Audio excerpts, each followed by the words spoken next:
Every time it looks like that Noah Gragson gets close, Brett Moffitt reaches back and grabs a little bit more. So frustrating to be that close for Gragson. He closes the gap again. Coming to the white flag. Brett Moffitt has one more circuit to hold off Noah Gragson. Can Gragson make a charge? Moffitt gapping him a little bit more. Oh, what a special night for Brett Moffitt if he can hold off Gragson. Gragson dives down for the lead, tries to pass into the wall. It's not going to work, and Moffitt has done it in front of the hometown fans. You just wanted your hometown, baby. Oh, Good yeah. work. He's really going to be vulnerable to the left-handers. Here comes Chase Elliott. He's got a good run going. White flag is out. One more time around. Chase Elliott looking to the inside. We heard Ray Dunlap talk at the start of the show about last lap pass on road courses. We could see one here. Ty Dillon drives away, though, as they head toward 3. That's that left-hander. That's where he would run out of fuel if he was going to run out. And now as they go into turn number 3, that right-hander, he still has the advantage over Chase Elliott. Wiggling that truck. Could be a little loose, could be looking for fuel. Continues to wiggle the truck as they go into turn 4. Another left-hander right here, turn 4. Ty Dillon is at the furthest point away from the start-finish line right now. Can he hang on and stay in front of Chase Elliott? Up the long Andretti straightaway they go. Chase has a run on him. Here comes Elliott looking to the inside. Side by side for the lead. Elliott has the advantage, but they're door to door as they go up looking into turn number 8. Elliott can slide up. Or excuse me, Dillon can still slide has up. the inside line. He stays in front of the 94. Chase Elliott right on his back bumper. Through turn number 9 they go. Ty Dillon with the advantage. Elliott right on his back bumper, looking to the inside at 10. They make contact. Elliott spins the 3 into the tires, and Chase Elliott trying to hang on. Across the stripe he'll go. Elliott wins in Canada. Mike Skeen has spun around. Max Pappas around. Ryan Blaney as well. Could not do it, but here he is at turn 10. Caroga look to the inside, but Blaney holds him off. White flag in the air, 1 to go in Canada. I think that was practice right there. And that white flag is big for Blaney because now he knows no green-white checker. They're playing a different strategy. But you remember Ty Dillon a year ago, his truck started to sputter a bit on the last lap, and that enabled Chase Elliott to get to the inside of him. Been 33 laps since that 29 truck was on pit road. Remember, we've had a number of caution laps. They feel confident they can get to the end here, but can he hold them off? Look at these two slipping and sliding sideways, desperately racing toward the checkered flag. Blaney clean down through turn 4 and up to the hairpin at turn 5. Caroga closes in, but Blaney has been so strong off the corner. He gets a nice pull here, and one final time they head down the long back straightaway. But watch this 77 of Caroga. He's been really fast on this long back straightaway, using the draft to try to pull alongside Blaney. He's right there, Phil. Boy, this is deja vu of a year ago. See Ryan Blaney goes to the outside. Caroga to the outside as they head to turn 8. Blaney trying to hold him off. Caroga going to have the inside preferred line as they go to turn 9. Herman Caroga takes the top spot. Blaney tries the crossover. Here they are at turn 10. Herman Caroga trying to pull him to the start-finish line. As they come to the line, checkered flag, Ryan Blaney by a nose. Unbelievable. You talking about coal under fire. He'll dive to driver's left to try to break the draft. Brett Moffitt follows his every move. There are just 2 laps to go. Time beginning to run out for Brett Moffitt in turn number 1. He's stabilized in the 2nd spot, just a truck length and a half behind race leader Johnny Sauter. John Hunter Nemechek closes now to within 3 truck lengths in 3rd. The front 4 have broken well away from the rest of this field now. If nothing wild happens, those 4 will settle it among themselves. Johnny Sauter, a truck length over Brett Moffitt. He's a half a lane higher. Moffitt again sticks a nose underneath, but can't get the momentum off the turn to take that spot away. One last run for Brett Moffitt at the back bumper of Johnny Sauter. He has closed it up to less than a truck length now. White flag is in the air. 1 lap to go. It's Johnny Sauter and Brett Moffitt to turn 1. Final time into turn number 1. Johnny Sauter all by himself now at the front of the field as the battle shifts to the 2nd position. John Hunter Nemechek looking to the inside of Brett Moffitt to take that spot away. Brett Moffitt has to look out the rearview mirror and make sure John Hunter Nemechek's not going to snooker him for that second spot. That gives Johnny Sauter a little breathing room as they enter turn 3 for the final time. But here comes Moffitt again with a push from Nemechek. He looks down low on Sauter. Here they come up off turn 4. Brett Moffitt is there, side by side. A drag race to the finish line. Who's going to win? To the bottom. It's Brett Moffitt winning the Corrigan Oil 200 with a drafting pass to the driver's left and beating Johnny Sauter to the finish line. Can the momentum come back again on the high side? Sure enough, here comes Ryan Truex in the 32. Timothy Peters has a truck length in front of the 51 of Kyle Busch. What a push Truex is getting from his teammate there. Hornaday all over the back of him. Coming out of turn number 4. This time by, they're going to see the white flag. Timothy Peters is driving out of his mirror right now. White flag in the air. One more time around Daytona. White flag, one more. Peters holding his line on the bottom of the racetrack. Looks like Kyle Busch has fallen off of Peters' tailgate a bit. And that outside line can't keep up the pace right now. I think that's what Kyle Busch wants. He wants to be able. Now here comes Truex up next, side by side with Kyle. What a run for Truex. Truex with another run as they enter turn number 3. He's side by side for second. Kyle Busch is boxed in as they come through 3 and 4. Now he's got a little bit of an advantage.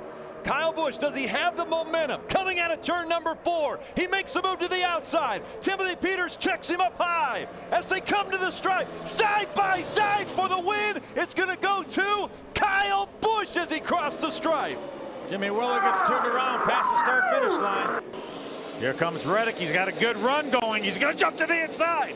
Casey Kane denies him. Eric Jones can't get away. Side by side as they go down to turn 1.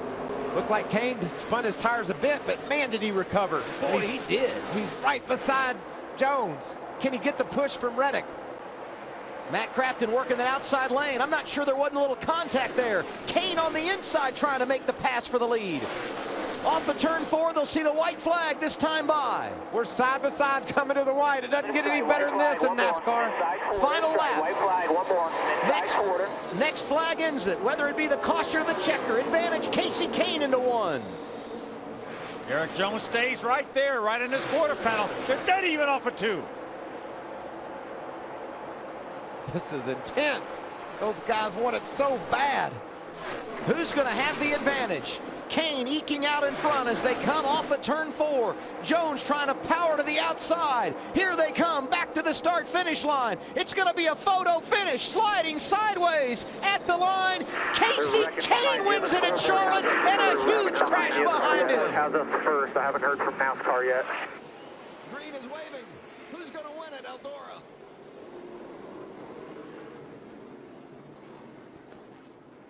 Briscoe on the bottom and Enfinger on top of him. Side by side, down the backstretch.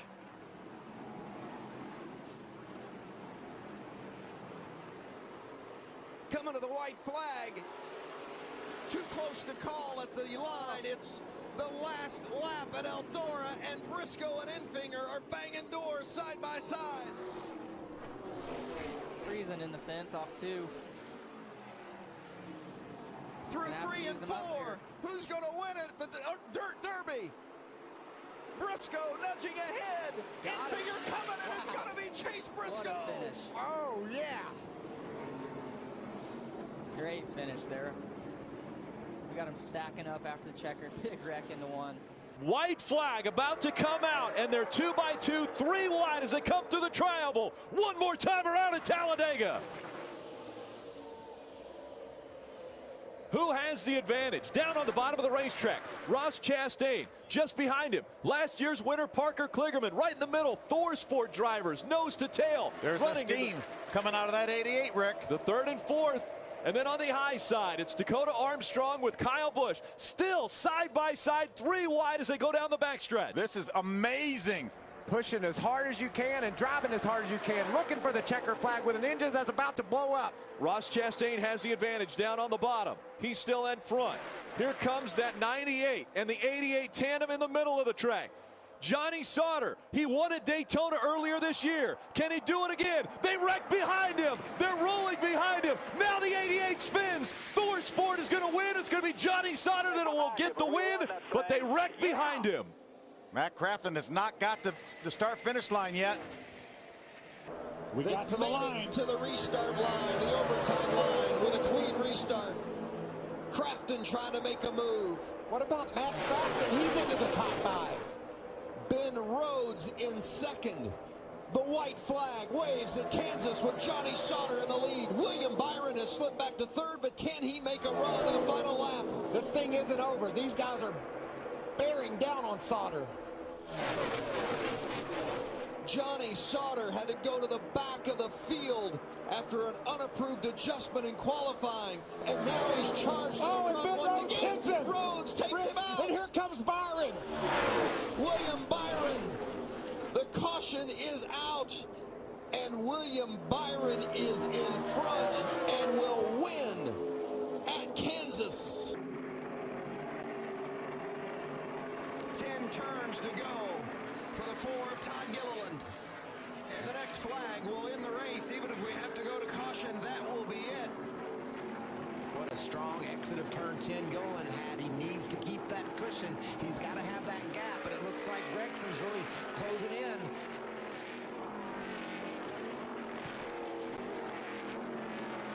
Two young drivers at their best right here, both driving for Kyle Busch Motorsports. Gilliland out front, Gregson stalking. It's the last lap of the race. Look at this dive into 5. Can Gregson get there? He's gaining, Phil. Can he get to the bumper of Todd Gilliland? And if he does, would he move the teammate? Similar equipment, same engine program, same everything. See side-by-side battle for 4th. Behind Haley. He's using the draft. Drafting up on the back of the 4 of Gilliland. Here comes Gregson. Coming into the 8th turn. Gilliland still holding on. Can Gregson get to the bumper? Through 8, 9, and here they come to turn 10, the final turn. Gregson gets underneath. Gilliland and Gregson go side by side and around. Justin Haley is going to come through and win in Canada. You called it, Michael. Justin Haley. John Hunter's got his sights set on Cole Custer. Around goes Gallagher. Goes Gallagher, and Cole Custer is coming to get the white flag. 1 lap to go. Spencer Gallagher is going to get his truck refired down in turn 10. Gallagher went around off the front bumper of the 2 of Cindric. Now can John Hunter Nemechek catch Cole Custer? Remember, if Custer wins, he secures a spot in the chase. Nemechek's already got that spot locked up. He's looking for win number 2 of the season. There's nobody going to run this lap any harder than John Hunter Nemechek. It's the last lap at Canadian Tire Motorsports Park, and Cole Custer trying to hold on for the win. Into turn 5. Custer gets through it. Nemechek's gained a little bit of ground on him here. Off of 5. This is a tough corner we're coming to. If Cole Custer is conservative at all, John Hunter Nemechek can get there. Under the bridge, coming to turn 8. Nemechek right on the bumper of Cole Custer. Custer getting through. Here they come through turn 9. Nemechek gives him a little bump. Custer hanging on. Nemechek gets into it. John Hunter Nemechek and Cole Custer. They're rocking and spinning, coming to the line. Who is it going to be? Side by side through the grass. Green flag back in the air. Kyle Busch with a great restart once again. And you talked about Pluto. He's looking to the inside. Look at Johnny Sauter going up the middle, trying to get between Joey Coulter and Cale Gale. 4 wide as they come out of turn number 2. Timothy Peters doing whatever he can to try to get a glimmer of hope for this championship as you see the 3 on the apron way down against the inside wall. Will Kyle Busch get to victory lane for the first time in 2012 in his truck? This time by, the white flag will fly one more time around in the 2012 season. Look at the run that Cale Gale got off turn 4. He drove right up on the tailgate of Kyle Busch. Cale Gale looks to the inside. Kyle Busch right in the middle of the racetrack. Coming out at 2. Cale Gale goes to the inside. No contact made. Cale Gale has the advantage down the backstretch. Now here comes Kyle Busch once again. Into turn 3. Kyle Busch running the middle. Cale Gale the inside as they come out of turn number 4. Cale Gale with the advantage. Does the momentum carry Kyle Busch back to the start-finish line? They hit. They come across the Cale Gale wins. Cale Gale will win at Homestead. Woo! How about that? What a great job by Cale Gale. Cale Gale rubbing against Kyle Busch as they came out of turn number 4. You got it. Cale Gale wins the last race of the year.